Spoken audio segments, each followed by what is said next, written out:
अस्सलाम वालेकुम नाजरीन, आप यूट्यूब चैनल देख रहे हैं। मैं वकास खान हूँ। आज हम आप तक बहुत अहम खबरें पहुँचाने वाले हैं। आज की खबर सुनकर जो आज अदालत ने फैसला दिया, इसमें जितने भी हुकूमत में लोग बैठे हैं, जिसमें वफाक और निगरान हुकूमतें, ये इस फैसले के बाद सर पकड़ कर बैठ गई हैं।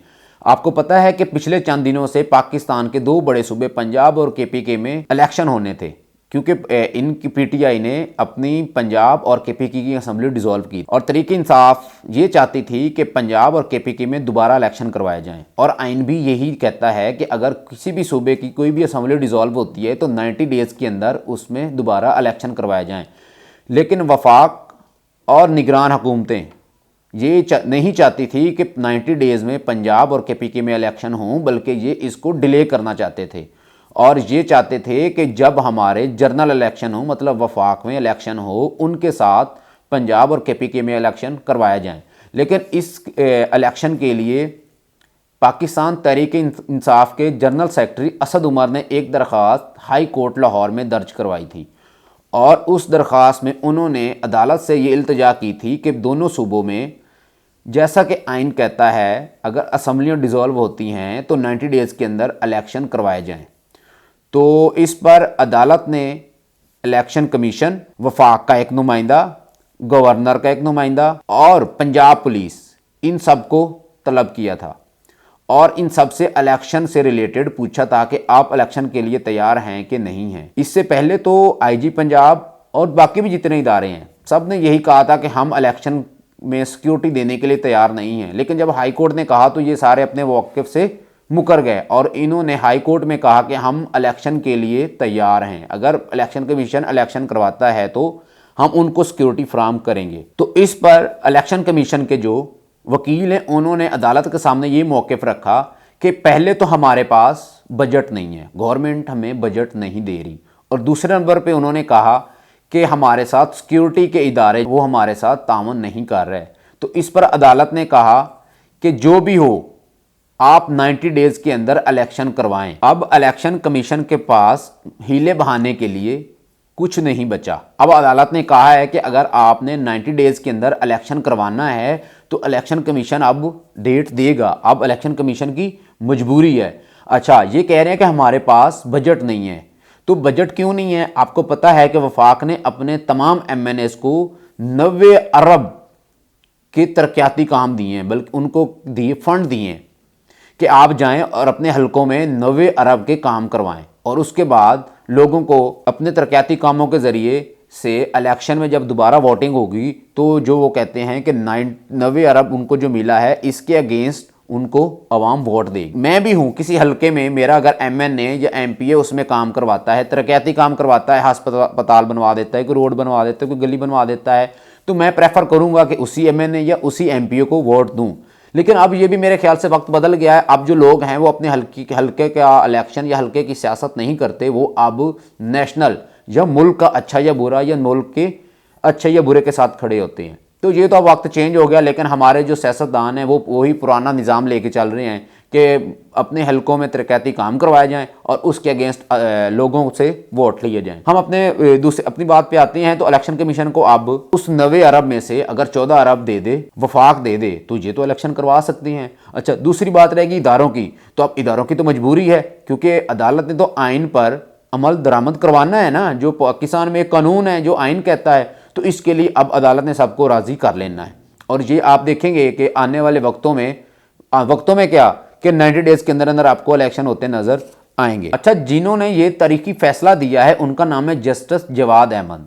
उनको लोग बहुत अप्रिशिएट कर रहे हैं और जितने भी PTI के लोग हैं वो इस पर भंगड़े डाल रहे हैं और सारे इस पे अदालतों पे इत्मीनाद का इजहार कर रहे हैं। अच्छा, अब देखा जाए तो 90 डेज़ के अंदर इनको इलेक्शन तो करवानी है। और इलेक्शन होंगे कैसे कि मैं आपको बताता हूं कि 12 जनवरी को परवेज़ इलाही ने अपनी जो हुकूमत थी वो उसकी असम्बली जो थी वो डिसॉल्व की थी और 14 जनवरी को गवर्नर की तरफ से असम्बली डिसॉल्व हुई थी, क्योंकि उन्होंने उस पर दस्तखत नहीं किए थे। तो 24 आवर के बाद वो असम्बली ऑटोमेटिक डिसॉल्व हो जाती है। तो 14 तारीख को कानूनी तौर पर ये असम्बली डिसॉल्व हुई। इसमें बाकी जो दिन बचते हैं इस माह के वो, और 28 दिन का हो गया फरवरी।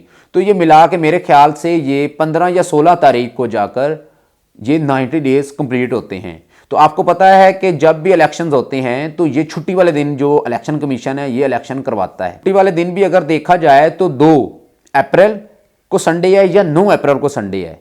अगर 9 अप्रैल को ये इलेक्शन करवाते हैं तो ये 90 डेज के अंदर होगा। अगर उसके बाद जो नेक्स्ट संडे होगा तो उसको अगर ये इलेक्शन करवाते हैं तो वो 90 डेज के बाद होगा। अब इलेक्शन कमीशन हाईकोर्ट के फैसले के खिलाफ तो नहीं ना जा सकता, तो ये मेरे ख्याल से जिस दिन ये इलेक्शन करवाएगा उस दिन संडे होगा और वो होगा 9 अप्रैल। और 9 अप्रैल को बनती है कोई रमज़ान शरीफ की 17 या 18 रोज़ा बनता है, तो इसको हो सकता है कि ये इलेक्शन कमीशन इलेक्शन करवा ले। अगर इलेक्शन नहीं होते तो इसका दूसरा जो ऑप्शन है वो पीडीएम के पास है। पीडीएम क्या कर सकती है कि इस दरखास्त को सुप्रीम कोर्ट में चैलेंज कर सकती है और डिले का रास्ता इख्तियार कर सकती है। लेकिन आपको पता है कि कुछ दिन पहले अदालत ने सुप्रीम कोर्ट के जज जस्टिस उमर रज़ा बंदियाल ने एक बहुत बड़ा फैसला दिया था और उस फैसले के अंदर उन्होंने कमेंट भी किया था कि अब पाकिस्तान का जो भी फैसला है वो उसकी आवाम करेगी, क्योंकि पाकिस्तान में जो बद-एतमादी और ये जितने भी हमारे फाइनेंशियली क्रैशेस आए हुए हैं, ये लोग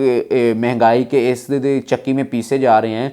तो अदालत ने भी यही कहा था कि अगर पाकिस्तान को इलेक्शन की बहुत ज़रूरत है। चीफ जस्टिस ने भी यही कहा था कि अब पाकिस्तान के इस मुश्किल हालात में अवाम ही फैसला करें कि उन्होंने अपने मुस्तकबिल क्या देखना है। आपको पता है कि अगर दोबारा इलेक्शन होते हैं तो इसका मकसद क्या होगा। दोबारा इलेक्शन होगा तो एक तो हमारे टैक्स ज़्यादा बढ़ेंगे, दूसरा लोगों में एतमाद होगा, तो पाकिस्तान जो है ना ये अच्छे तरीके से तरक्की कर सकेगा। लेकिन अगर और भी ये इलेक्शन डिले करना चाहते हैं तो उसका जो दूसरा ऑप्शन है वो है पाकिस्तान में 2 या 3 साल के लिए इमरजेंसी लगा दी जाए। अगर पाकिस्तान में ये इमरजेंसी लगाते हैं तो दूसरा यही रास्ता है कि पाकिस्तान में इलेक्शन ना हो। इसके अलावा तो ऐसा हमें कोई रास्ता मालूम नहीं होता कि जिसके ज़रिए ये इलेक्शन डिले करवाए जा सकें। इलेक्शन तो पाकिस्तान में होने हैं, लेकिन आप सब ने, आवाम ने अपनी राय का इजहार वोट वाले दिन ज़रूर उसका इजहार करना है कि आप किसके साथ खड़े हैं। पाकिस्तान तहरीक इंसाफ के खड़े हैं, पीपल पार्टी के साथ खड़े हैं या PMLN के साथ खड़े हैं, ये आपके अब वोट ने फैसला करना है। इसके बाद ये मरीम नवाज़ ने पाकिस्तान में जलसों का आगाज़ कर दिया है और वो मुख्तलिफ शहरों में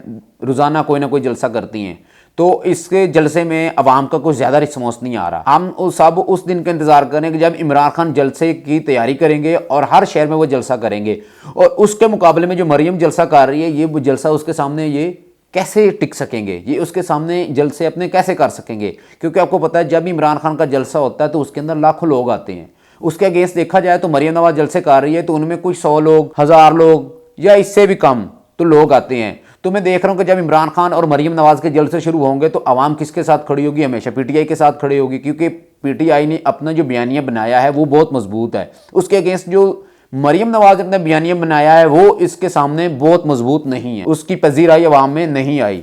तो अब देखना यह है कि पाकिस्तान में जो इलेक्शन होगा ये इलेक्शन कौन जीतता है। इमरान खान तो यही कहता है कि मैं 2 अक्सरियत से पंजाब और KPK में भी जीतूंगा और वफाक में भी अपनी पावर का मुजाहरा करूंगा। लेकिन अब देखना यह है कि ऐसा कौन कर सकता है। PTI कर सकती है, PDM कर सकती है, या ये अलग अलग जमातें इलेक्शन लड़के कर सकती हैं। दूसरी तरफ देखा जाए तो इस इलेक्शन से ये जो अब माहौल चल रहा है इससे जरदारी साहब को बहुत फायदा हो रहा है, क्योंकि जरदारी साहब को पता है सिंध में तो इलेक्शन हो नहीं रहा है, लेकिन इसके अगेंस्ट देखा जाए तो नवाज शरीफ सर पकड़ के बैठे हैं। और सबसे मुझे मुश्किल वक्त है ये नवाज शरीफ पर है।